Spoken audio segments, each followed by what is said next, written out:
Rakan.Pintu.co, ratusan mahasiswa yang tergabung dalam Gerakan Aceh Melawan melakukan aksi demonstrasi di depan kantor Gubernur Aceh. Aliansi Gerakan Aceh Melawan tergabung dalam puluhan organisasi seperti Badan Eksekutif Mahasiswa Universitas Syah Kuala, UIN Araneri, Universitas Bina Bangsa Gersempena, Sekolah Tinggi Ilmu Ekonomi Sabang, Himpunan Mahasiswa Islam, Serikat Mahasiswa Muslimin Indonesia, dan lain lagi. Aksi demonstrasi ini diwarnai dengan pengibaran bendera bulan bintang dan tulisan spanduk yang terpampang lebar dengan kata referendum yang menggambarkan aspirasi dan semangat mereka terhadap tujuan aksi. Koordinator aksi Gerakan Aceh Melawan, Rizky Ilham Maulana, menyampaikan 4 tuntutan di atas. 1. Meminta pemerintah pusat untuk mengembalikan 4 pulau milik Aceh.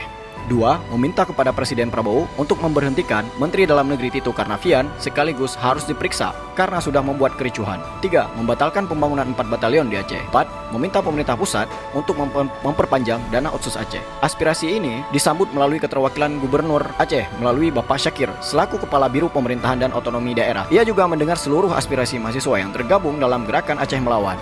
Selengkapnya di Pintu.co.